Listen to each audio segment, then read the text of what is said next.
Y de allí bajé a un lugar que se llama El Vigía. Y estando en El Vigía, me ocurrió una cosa extraordinaria. Yo estaba frente a una estación de radio esperando para ser entrevistado. En la parte de afuera realmente estaba esperando que llegaran un grupo de pastores para entrar y participar en una entrevista radial. Cuando una mujer pasó dando gritos, era una mujer loca, iba dando gritos. Y presté atención a sus palabras porque cuando escuché el grito de esa mujer, se me erizó el cuerpo, se me encresparon todos los cabellos del cuerpo. La mujer gritaba, Jiménez maldito, Jiménez maldito, gritaba aquella mujer. Cuando llegaron los pastores, le pregunté por esa mujer, le dije, estaba yo ahí y pasé un susto, se me encrespó todo el pelo cuando una mujer gritaba, Jiménez maldito. ¿Por qué me interesó a mí tanto eso? Porque los hermanos Jiménez son mis padres espirituales, son mis padres en el evangelismo, los hombres que me enseñaron, que me llevaron con ellos a dar campañas. Y en efecto, en ese viaje yo había estado con ellos en la campaña de Mérida. Ahora estaba solo en el Vigía. Pues uno de los pastores, creo que de apellido Zavala o Zapata, Zavala, el hermano Zavala me dijo, ¿no conoce usted la historia de cuando los hermanos Jiménez estuvieron aquí hace 17, 18 años atrás? Le dije, que sé que estuvieron acá, pero ¿a qué se refiere? Me dijo, una mujer que se fingió ciega y cuando el hermano Raimundo alababa a Dios por el milagro, porque ella decía que había recibido una sanación, ella comenzó a burlarse de él y lo insultó y le dijo, si tuvieras al Espíritu Santo sabrías que te engañaba, sabías que yo no estaba ciega y que estoy fingiendo un milagro. Le dije, sí, escuché esa historia. Me dijo, el hermano Raimundo Jiménez levantó sus manos y le dijo, por cuanto te has burlado de Dios, del Espíritu Santo y de su siervo, por cuanto has hecho burla del hombre de Dios y del Dios nuestro, tinieblas llenarán tus ojos y no volverás a ver la luz del día. Me dijo, esa mujer que usted oyó gritar hace un rato es esa, la del testimonio. Y desde entonces corre por las calles del Vigía gritando Jiménez maldito, porque quedó completamente ciega después de aquella experiencia. Qué cosa tan trágica y qué cosa tan grande. La gente piensa otra vez que el libro de los Hechos es un libro del pasado. No, no es un libro del pasado. Es un libro de actualidad. El Espíritu Santo de Dios en el día de hoy está haciendo milagros. Y le tengo que contar estas experiencias de ahora, porque es importante que veamos que Dios está haciendo milagros en el día de hoy y hoy hay un milagro para usted. Hoy hay un milagro para su vida. Sigo leyendo. Al oír Ananías estas palabras, cayó y expiró. Murió. Perdió la vida allí mismo por mentir al Espíritu Santo. ¿Qué era lo que quería Ananías? Bueno, lo que quería Ananías era ser reconocida de todo el mundo. Estaba engañando, estaba burlándose del Espíritu de Dios. Cayó y expiró. Y vino un gran temor sobre todos los que lo oyeron y sobre nosotros, sobre usted y sobre mí también cae ese temor, porque a Dios hay que temerle. Y levantándose los jóvenes, lo envolvieron y sacándolo lo sepultaron.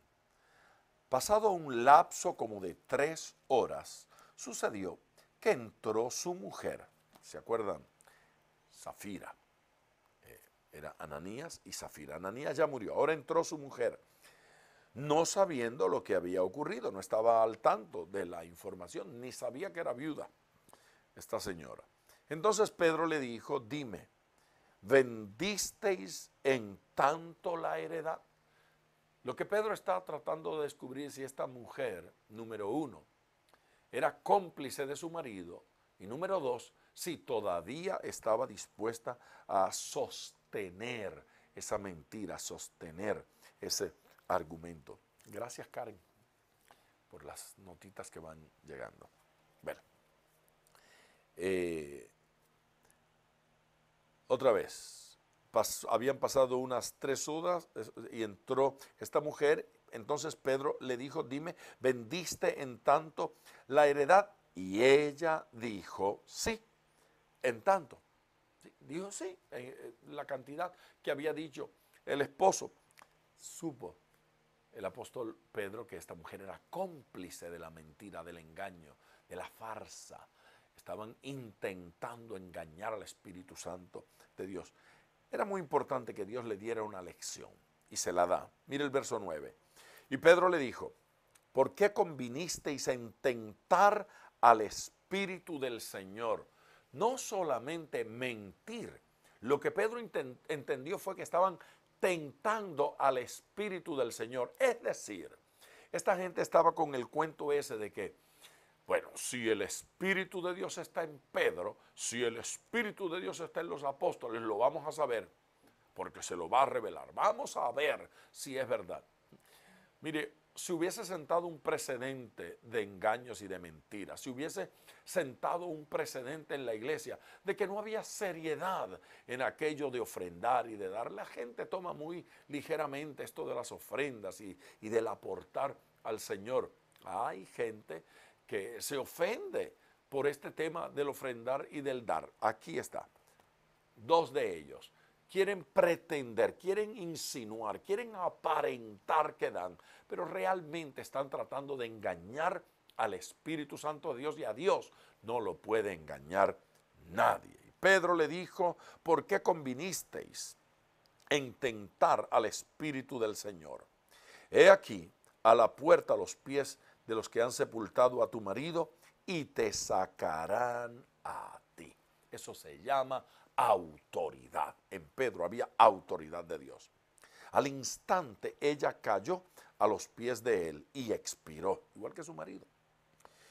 Y cuando entraron los jóvenes, la hallaron muerta y la sacaron y la sepultaron junto a su marido. Ay, pobres jóvenes. Imagínense usted, se llevaron un muerto y ahora regresan y encuentran el cadáver de otra mujer. Los pobres jóvenes de esta iglesia tenían que estar un poquito preocupados con el ministerio del apóstol Pedro. Yo no sé si los jóvenes de mi iglesia apreciarían mucho si les pasara una experiencia como esta. Y vino gran temor sobre toda la iglesia y sobre todos los que oyeron estas cosas. Bueno, lo que ha sucedido aquí ahora es que la iglesia, con más razón que nunca, está respetando la presencia del Espíritu Santo. No van a estar haciendo juegos ni chistes en una reunión cristiana. Esta gente habría de respetar al Espíritu Santo de Dios. Y los de afuera, los que estaban viendo lo que estaba sucediendo en la iglesia, igualmente habrían de respetar al Espíritu Santo. Necesitamos algo de esto para que la gente respete la unción y respete esa expresión del Espíritu de Dios. Y por la mano de los apóstoles se hacían muchas señales y prodigios en el pueblo. Y estaban todos unánimes en el pórtico de Salomón. Llegaban al templo diariamente y se reunían. Pero no solamente estaban juntos, allí dice que estaban unánimes en el pórtico. Esto es sumamente importante, estar unánimes. Se reunían con los apóstoles y estaban unánimes. Es decir, ese pueblo no estaba cuestionando lo que decían los apóstoles. Ellos no estaban yendo a votaciones y diciendo, no, dice el apóstol, pero yo opino. No había nada de eso, estaban unánimes. Un solo propósito había en el corazón de este pueblo: servir a Dios, honrar a Dios, hacer la voluntad del Señor. Dios quiere que usted y yo nos unamos así, a trabajar por el Señor. Es necesario que nos unamos a hacerlo, unánimes, con un mismo ánimo, con un mismo deseo, con un mismo sentir. Dios quiere que trabajemos de esa forma, de esa manera. Todos los días estaban allí en el pórtico de Salomón. De los demás, ninguno se atrevía a juntarse con ellos, mas el pueblo los alababa grandemente. Cuando dice que de los otros, de los demás, ninguno se atrevía, se refiere a los pecadores. No significa que no se estaban convirtiendo, porque vamos a ver en el próximo versículo que sí, se estaba convirtiendo mucha gente y uniéndose a la iglesia. Pero ¿en qué sentido no se atrevían a unirse? Bueno, si no estaban en un nivel espiritual correcto, no se atrevían a acercarse. No se atrevían a acercarse con mentiras, no se atrevían a acercarse con engaños. Esta gente, si no eran honestos, genuinos, auténticos